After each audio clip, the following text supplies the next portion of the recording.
Red Más Noticias. Habla el presidente del Congreso.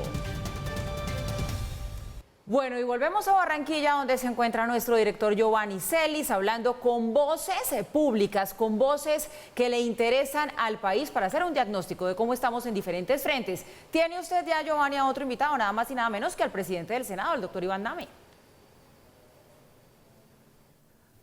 Al doctor Iván Name, el presidente del Congreso de la República, y es muy importante hablar con él hoy, porque aquí en Barranquilla se está hablando de un tema que, le digo, Paula, va a ser noticia los próximos años, si no muy pronto: las regiones autónomas. El tema de regiones. Colombia siempre ha sido un país de regiones.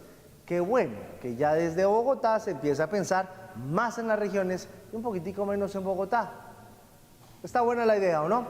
Señor presidente, qué gusto tenerlo con nosotros en Red Más Noticias. Buenas noches. Querido Giovanni, buenas noches en Red Más Noticias. Muy satisfechos con su generosidad de darnos el acceso a su audiencia. ¿Qué son las regiones autonómicas, presidente? Podría decir yo que un grito desesperado. Desesperado. Colombia hoy se ahoga en un mar de inseguridad nacional, que por cierto no deviene del gobierno de Petro. Viene de mucho antes, solo que se está agravando. Y eso nos alarma, porque lo importante, diría yo, del análisis de nuestro tiempo no es formular estrategias contra la guerra, sino contra los orígenes de la guerra. Nosotros somos un país, una nación, un estado de 200 años y hemos pasado en guerra gran parte de nuestra vida democrática. Por eso yo creo que en nuestra época, en nuestro tiempo, no solamente podemos, sino debemos repensar la forma como estamos viviendo. Porque si nosotros entendemos los orígenes de la guerra, la podemos terminar, y si no, nuestros hijos y nietos como nosotros nacerán y morirán en la guerra. Entonces, regiones autonómicas es una propuesta que deviene de un modelo neofederal y que propone que haya autonomías en las regiones para que no sigamos en un Estado que no responde, que no controla, que no domina y que realmente no permite que la sociedad avance. ¿Eso es un federalismo prácticamente? Sí, lo que pasa es que no es el federalismo clásico de hace 200 años que, por ejemplo, Norteamérica acogió, sino es una evolución dirigido a las autonomías de las regiones, reafirmando la unidad nacional. Colombia tiene una ecuación que es el atraso y la pobreza, y su consecuencia es la guerra, porque aquí cuando llegó el narcotráfico ya estábamos en el rezago de nuestro desarrollo, y realmente las causas es el modelo geopolítico centralista que no ha permitido que las regiones de Colombia se desarrollen y que se haya constituido, por ejemplo, una Bogotá caótica, que es la primera víctima de su propio centralismo. Presidente, estamos justamente hablando de regiones y estamos iniciando aquí en Red Más Noticias un recorrido en las 5 principales ciudades, hablando con alcaldes salientes, alcaldes entrantes. Los nuevos alcaldes, ¿qué tanto copian esta idea de las regiones más autónomas? Primero que todo, déjeme decirle que su modelo de trabajo periodístico es muy útil precisamente a los proyectos de fortalecer las autonomías regionales. Hay que salir del centro para comprender la periferia. Nosotros, con el modelo de regiones autonómicas, podríamos agrupar por regiones los departamentos que hoy son entidades desuetas, porque por 100 años tuvimos una fórmula de la Constitución del 86 que indicaba una gran descentralización administrativa y una centralización política que se invirtió en una gran descentralización política, eligiendo alcaldes y gobernadores sin dinero, y en una pobrecía que desfila por Bogotá en búsqueda de la aprobación de los presupuestos a nivel central, y que no ha dejado que se desarrolle un Estado armónico, equilibrado, sino macrocefálico, con una capital gigante, una de las ciudades más grandes del mundo y más atrasadas, porque Bogotá, por ejemplo, en materia de movilidad tiene siglo y medio de atraso. Todavía están Petro y Claudia peleando si el metro subterráneo o de altura cuando hace 150 años se construyó el primero en Londres.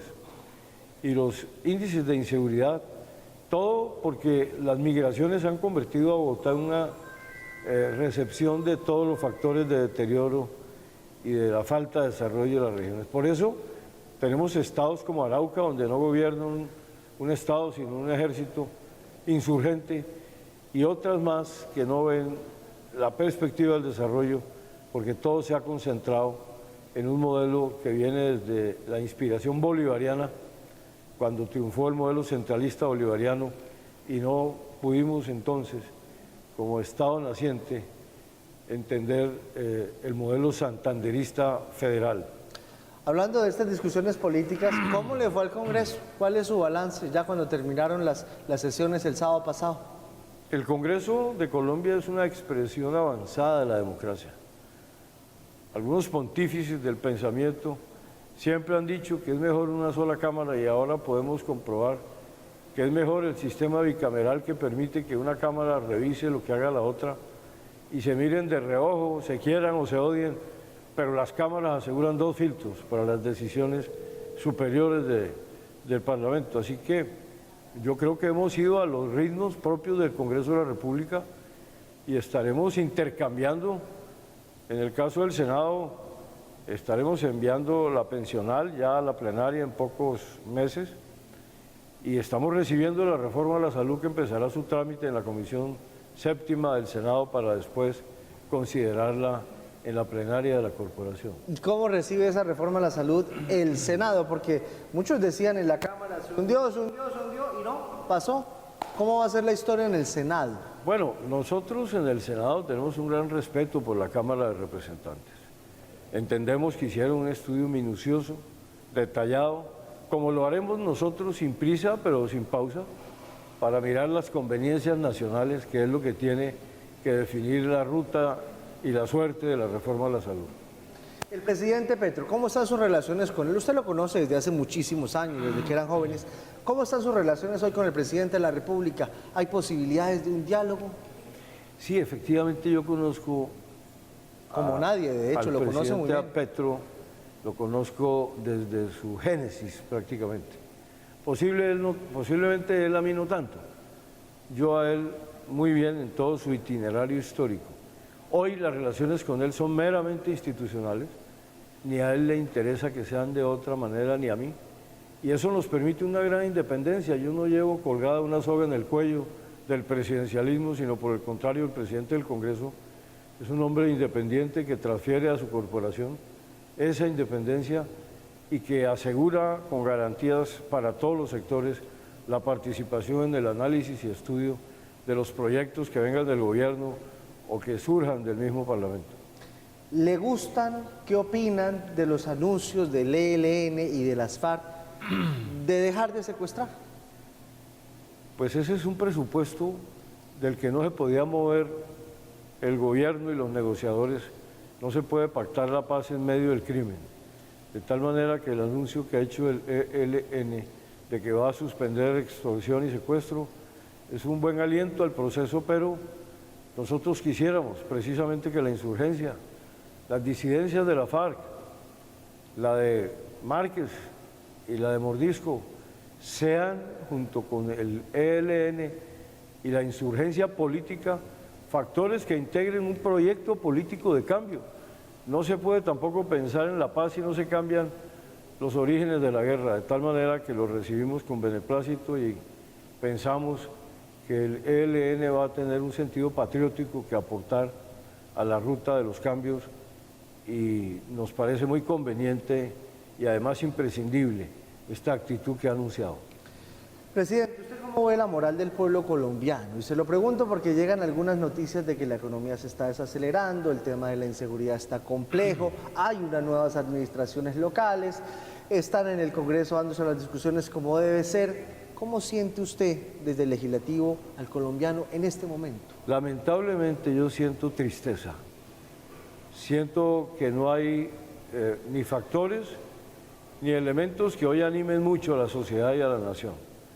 Porque el tema de la seguridad nacional se ha agravado, el tema económico se ha deteriorado, tenemos unos indicadores que no son los mejores, y yo creo que este no es un diciembre como el que hubiéramos querido celebrar, donde el país avance, sino tenemos un problema de deterioro y esperamos poder resolverlo entre todas las fuerzas, entre todos los actores y conjurar las causas de esta, que llamaría yo la crisis de una época que podría ser mejor si evaluáramos realmente de manera serena las modificaciones que necesita nuestra organización social, nuestro Estado, nuestra nación.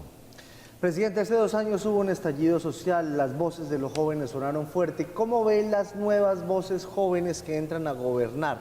Por ejemplo, la de Carlos Fernando Galán, en Bogotá, que es la ciudad más grande. Con mucho optimismo, creo que Galán es un hombre sereno, estable, que tiene ya una experiencia forjada y formada. Auguramos un buen gobierno, esperamos que tenga esa serenidad que se nota y esa disposición a acertar, escuchando. El gobernante que no escucha, el que se empecina en sus dogmas y en sus actitudes extremas, termina haciendo un gran daño al pueblo que gobierna. Finalmente, señor presidente, aquí en Barranquilla, donde se hacen unas novenas de aguinaldos, además muy bellas, se hacen nuevos propósitos de Año Nuevo. ¿Cuál es su propósito más importante para el otro año? Le voy a decir algo. Yo llevo ya 40 años en la actividad política. Y mi familia, 2 siglos, Sí. ha estado en ella y eso a mí me enorgullece, no me avergüenza. Los factores de los legados vocacionales para la historia tienen un valor que muchos confunden. Quise traer a mi solar nativo la propuesta de las regiones autonómicas, que ya son muchas voces, que coincidimos en la necesidad de un cambio del modelo geopolítico. Ni Petro, ni antes ni después, tendremos soluciones si no cambiamos la forma como estamos organizados. Las regiones autonómicas es una alternativa para salir del atraso y llegar al desarrollo, para salir de la pobreza y llegar a la riqueza, y para salir de la guerra y lograr llegar al merecimiento de una nación pacífica como esta, que no es cierto que sea violenta, son violentas sus instituciones. El mejor propósito a los pies del árbol de Navidad y del pesebre es que mi país, con el sol naciente del próximo año, reflexione y encuentre no la lucha en las calles, sino la causa común de un horizonte de cambios que nos puedan permitir vivir felices y en paz, porque es nuestro derecho. Pues doctor Iván Nave, presidente del Congreso de la República, gracias por estar con nosotros aquí en Redma Noticias. Feliz Navidad, feliz año. Feliz Navidad, más noticias y ese propósito, querido Giovanni, de salir de Bogotá para mirar el resto del país y buscar entre todos un mejor porvenir para que no nazcan y mueran los hijos como nos habrá de tocar a nosotros en los factores de una guerra que no merecemos.